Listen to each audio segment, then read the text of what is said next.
السلام عليكم ورحمة الله وبركاته. بسم الله والحمد لله والصلاة والسلام على حبيبنا وأسوتنا وقدوتنا وشفيعنا رسول الله صلى الله عليه وآله وسلم. ظاهرة دوران الحيوانات، هل هي من علامات الساعة؟ نعرف بعد ما نصلي على حبيبنا صلى الله عليه وسلم. أرسل لي بالأمس بعض الأصدقاء فيديو فيه تصوير لبعض الحيوانات من الخراف وغيرها، بل وفيديو لبعض الأسماك وفيديو لبعض الطيور، وهي كلها تدور في دائرة حول بعضها، واستمر ذلك لمدة 12 يوم، وكان ذلك في إحدى المزارع في بلاد الصين. طبعا هذا الأمر أثار الخوف في قلوب بعض الناس خافت وتساءلوا: هل هذه ظاهرة طبيعية أم أنها علامة على حدوث شيء ما لا نراه بل تراه تلك الكائنات؟ أم أنه علامة من علامات الساعة؟ أم أن الساعة قد اقتربت؟ كل تلك الأشياء سنجيب عليها إن شاء الله بشيء من التفصيل. لكن تعالوا الأول نشوف هذا المشهد من الدوران الذي أرسل لي. تأملوا معي هذا المشهد، هو مشهد فعلا عجيب وأثار الخوف في قلوب بعض الناس، إنما إن شاء الله سنوضح كل ذلك بفضل الله سبحانه وتعالى. برضو هنا مشهد أيضا للخراف وهي تدور حول بعضها البعض. برضو هنا شوف المشهد ده. فهذا المشهد أثار الخوف في قلوب بعض الناس. أنا عايز أقول حاجة: الجواب على كل تلك التساؤلات التي تخطر على قلوب الناس، الجواب: أما إن هم السؤال قالوا هل هي ظاهرة طبيعية؟ هي ظاهرة مش طبيعية. ما تعودنا ان احنا نرى الخراف او الاسماك او الطيور تفضل تلف. ممكن تحصل انها تدور بشكل دائري مرة 2 3 دقيقة 5 دقائق، انما ما تفضلش لمدة ساعات تدور حوالين بعضها في دائرة بهذا الشكل. فحتة ان هي ظاهرة طبيعية، لا، مش ظاهرة طبيعية. طب علامة على حدوث شيء ما؟ هنجاوب على السؤال ده دلوقتي حالا. أما أنه علامة من علامات الساعة أم أن الساعة قد اقتربت؟ نبدأ بقى نجاوب على أسئلة بس من الآخر. الجواب على السؤال الأخير: أما عن اقتراب الساعة فده أمر معلوم منذ عهد النبي صلى الله عليه وسلم، فبعثة النبي صلى الله عليه وسلم من علامات الساعة، وانشقاق القمر من علامات الساعة، وموت النبي صلى الله عليه وسلم من علامات الساعة. قال جل وعلا: اقتربت الساعة وانشق القمر. والنبي صلى الله عليه وسلم قال: اعدد 6 بين يدي الساعة، من بينها موت النبي صلى الله عليه وسلم. إذن فالمولى عز وجل أخبر أن الساعة قد اقتربت. الكلام ده من إمتى؟ من أكتر من 1400 سنة. يبقى إذن يا حبايبي الاقتراب ده بميزان أيام الله وليس بميزان أيامنا. فالمولى عز وجل لما يقول اقتربت الساعة، مش ستقترب الساعة، لا، اقتربت خلاص. الكلام ده من أكتر من 1400 سنة. لو قلنا بميزان البشر اقتربت الساعة، يبقى بعد أسبوع خلاص الدنيا هتخلص، أو بعد شهر، أو بكتيرها أو يوم ما تكتر وتطول يبقى سنة. إنما بميزان أيام الله ده من أكتر من 1400 سنة. والمولى عز وجل يقول: اقتربت الساعة وانشق القمر. وبعدين لسه ما فيش ولا علامة من علامات الساعة الكبرى ظهرت حتى يومنا هذا. خدوا بالكم الحاجة دي مسألة مهمة جدا. وما يسبق علامات الساعة الكبرى من ظهور المهدي، كل ذلك لم يحدث. أما بقى السؤال الثاني: أما أن يكون ذلك علامة من علامات الساعة سواء الصغرى أو الكبرى، فهذا الكلام خطأ، لأن ظاهرة دوران الحيوانات ليست من علامات الساعة الصغرى ولا من علامات الساعة الكبرى. خدوا بالكم. طيب لماذا فعلت الخراف تلك الأشياء؟ وده الإجابة على السؤال الثالث.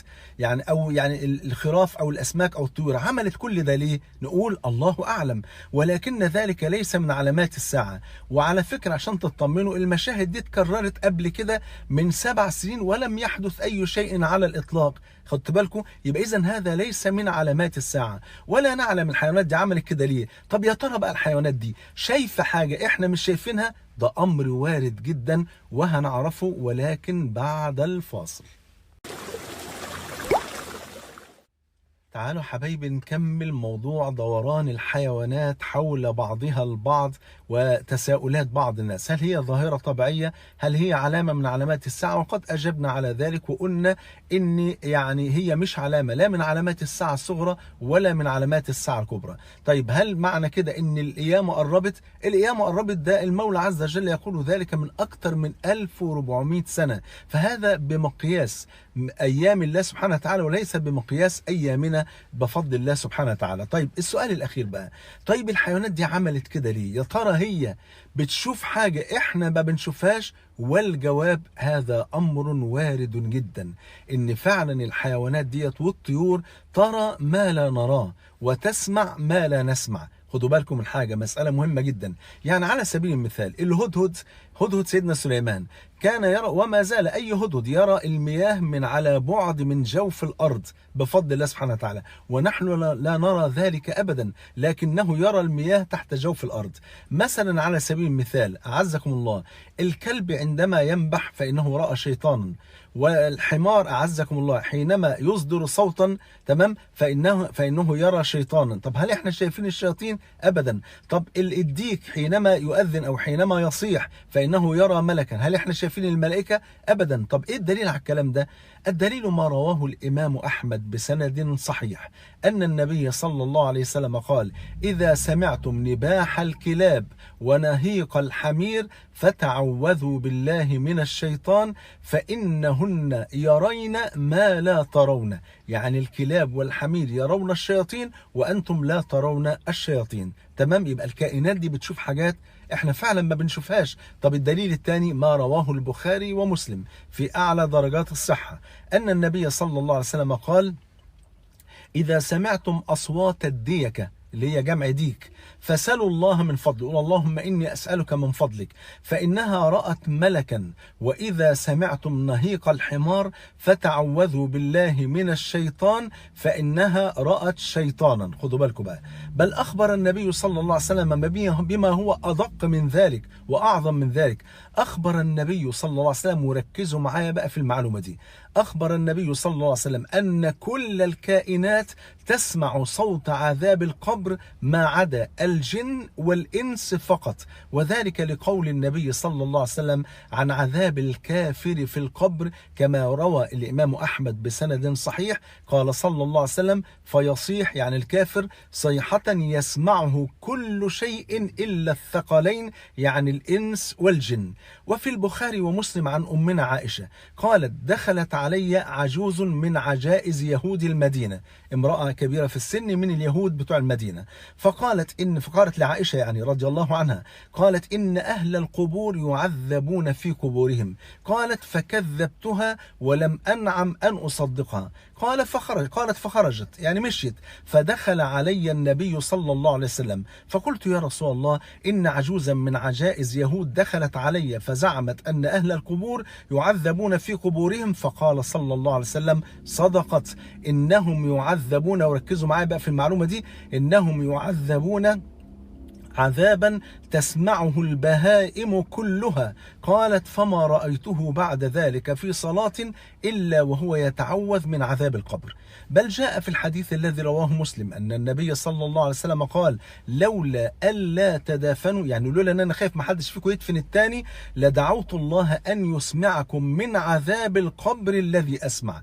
يبقى العلة اللي خلت النبي صلى الله عليه وسلم لا يسأل المولى عز وجل أن يجعلنا نسمع صوت عذاب القبر، إن هو خاف صلى الله عليه وسلم إن احنا بعد كده ما نرضاش ندفن بعض ونخاف ندفن بعض بسبب صوت المعذبين في القبور، ولا حول ولا قوة إلا بالله العلي العظيم. إذن يا حبيبي الشاهد أن هذه الظاهرة ليس لها علاقة لا بعلامات الساعة الصغرى ولا الكبرى، فلا تخافوا ولا تفزعوا، ولكن توبوا إلى الله وعودوا إلى الله وتجهزوا للقاء الله سبحانه وتعالى. فقد قال النبي صلى الله عليه وسلم: لمثل هذا اليوم فأعدوا. اللي ما بيصليش يصلي، واللي بيعق والديه يبرهم، واللي مش لابسه حجاب تلبس حجاب، ونتوب ونرجع لربنا عشان ربنا يرفع عنا هذا البلاء الذي نعيشه في هذا الزمان. جمعني الله وإياكم مع الحبيب المصطفى صلى الله عليه وسلم في الفردوس الأعلى. بحبكم في الله، والسلام عليكم ورحمة الله وبركاته.